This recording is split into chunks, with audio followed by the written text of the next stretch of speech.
Divine talks ఛానల్కి స్వాగతం. కార్తీక పురాణం 2వ అధ్యాయము. కార్తీక సోమవార వ్రతము. హే జనక మహారాజా, వినినంత మాత్రము చేతనే సర్వ పాపాలు హరింపజేసే కార్తీక మహాత్యాన్ని శ్రద్ధగా వినుసుమా. ఈ నెలలో శివప్రీతిగా సోమవార వ్రతము ఆచరించేవాడు తప్పనిసరిగా కైలాసాన్ని చేరుకుంటాడు.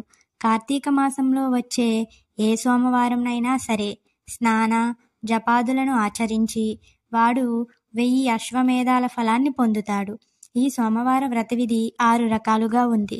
ఉపవాసము, ఏకభక్తము, నక్తము, ఆయాచితము, స్నానము, తిలదానము. ఉపవాసము. శక్తిగలవారు కార్తీక సోమవారం నాడు పగలంతా ఉపవాసముతో గడిపి సాయంకాలమున శివాభిషేకం చేసి నక్షత్ర దర్శనం అనంతరం తులసి తీర్థము మాత్రమే సేవించాలి. ఏకభక్తము.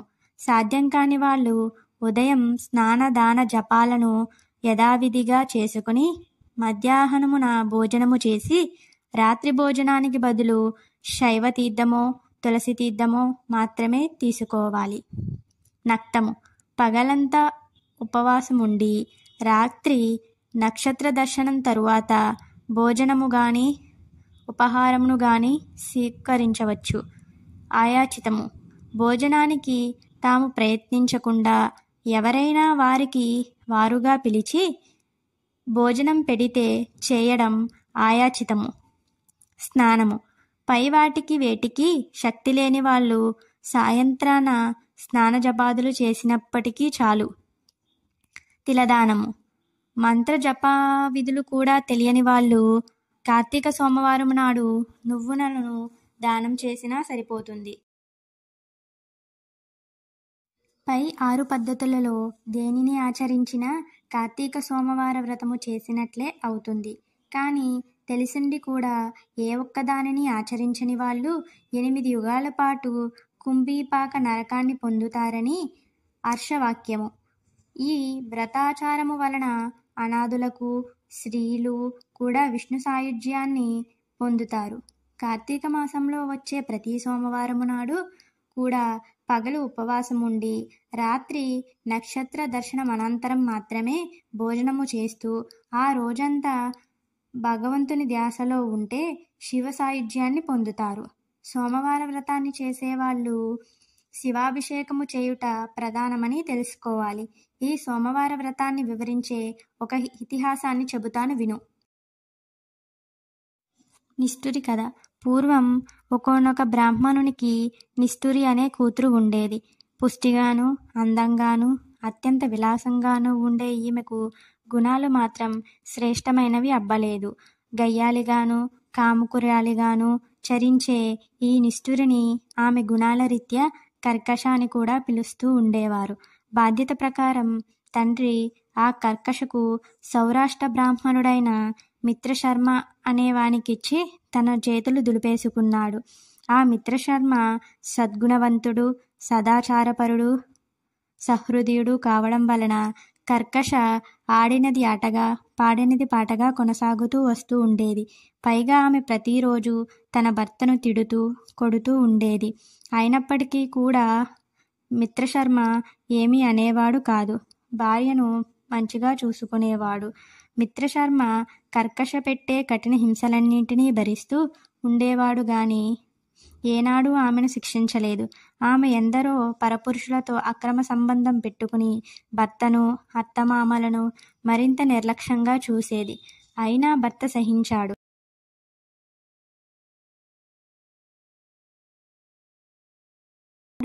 ఆమె యొక్క విటులలో ఒకడు ఆమెను పొందుతూ నీ భర్త బ్రతికి ఉండడం వలనే మనం తరచు కలవలేకపోతున్నాం అని రెచ్చగొట్టడంతో కర్కశ ఆ రాత్రికి రాత్రే నిద్రపోతూ ఉన్న భర్తను ఒక పెద్ద బండరాతితో మోది చంపివేసింది. ఆ శవాన్ని తానే మోసుకుని పోయి ఒక పాడుబడిన నూతిలోకి విసిరివేసింది. ఇదంతా గమనించినప్పటికీ కూడా ఆమె విటుల బలం ఎక్కువ ఉండడం చేత అత్తమామలు ఏమీ అనలేక తామే ఇల్లు వదిలి పారిపోయారు. అంతటితో మరింత స్వతంత్రించిన కర్కశ కన్ను మిన్ను ఆనక కామవేషంతో అనేక మంది పురుషులతో సంపర్కము పెట్టుకుని ఎందరో సంసార స్త్రీలను కూడా తన మాటతో భ్రమింపచేసి తన విటులకు తార్చి తద్వారా సొమ్ము చేసుకునేది. కాలం గడిచింది. దాని బలం తగ్గింది. యవ్వనం తొలగింది. శరీరంలో రక్తం పలచబడడంతో కర్కశ జబ్బు పడింది. అనేక వ్యాధులు సోకాయి. పూలగుత్తలాంటి మేనుపుళ్ళు పడిపోయాయి. విటుల రాకపోకలు తగ్గిపోయాయి. ఆమె సంపాదన పడిపోయింది. అందరికందరూ ఆమెను అసహించుకోసాగారు. ఆమెకు ఉండడానికి ఇల్లు, తినడానికి తిండి ఏమీ లేక రోడ్డున పడింది. ఆమె ఒకరోజు నడివీధిలోనే చనిపోయింది. కర్కశ శవాన్ని కాటికి మోసుకుపోయే దిక్కు కూడా లేకపోయింది. యమదూతలు ఆ జీవిని పాశబద్ధము చేసి నరకానికి తీసుకుని వెళ్లారు. యముడు అక్కడ అనేక శిక్షలను విధించాడు. భర్తద్రోహికి భయంకర నరకం. భర్తను విస్మరించి పరపురుషులతో ఆలింగనము చేసుకున్న పాపానికి ఆమె చేత మండుతున్న ఇనుప స్తంభాన్ని కౌగలింపజేశాడు.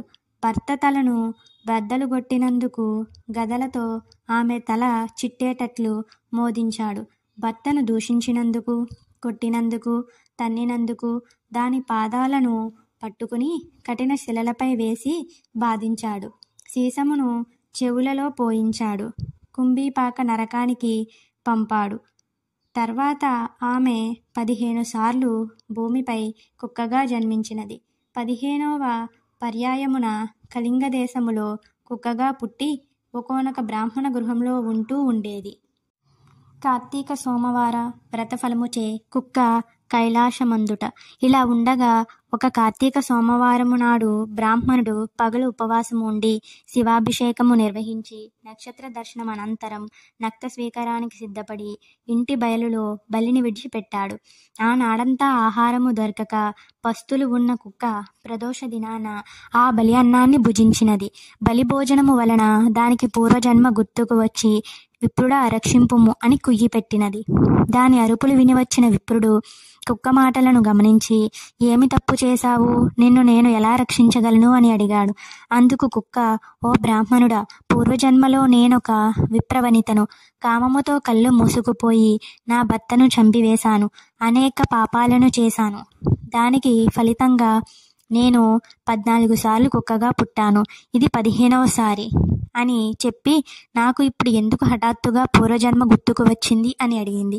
అప్పుడు ఆ విప్రుడు సర్వాన్ని జ్ఞానదృష్టి చేత తెలుసుకొని, సునకమా, ఈ కార్తీక సోమవారం నాడు ప్రదోష వేళ వరకు పస్తులు ఉండి నాచే విడువబడిన బలి అన్నాన్ని భుజించావు కాబట్టి నీకు పూర్వజన్మ గుర్తుకు వచ్చింది అని చెప్పాడు. నా పాపానికి విముక్తి కలిగి నాకు మోక్షం కలిగేలా చెయ్యి అని అడిగింది. అప్పుడు ఆ బ్రాహ్మణుడు తాను చేసిన అనేక సోమవారాల వ్రతాలలో ఒక సోమవార వ్రత ఫలితాన్ని ఆ కుక్కకి దారబోసాడు. అప్పుడు ఆ కుక్క వెంటనే సునక దేహాన్ని వదిలి ఒక స్త్రీగా దర్శనమిచ్చింది.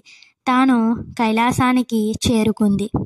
ఓ జనక మహారాజా, ఈ కార్తీక మాస వ్రతం గురించి తెలుసుకున్నావు కదా, ఎంతట మహిమ గలదో తెలుసుకున్నావు కదా, కాబట్టి నువ్వు కూడా ఆచరించు అని వశిష్ఠుడు జనక మహారాజునికి చెప్పాడు.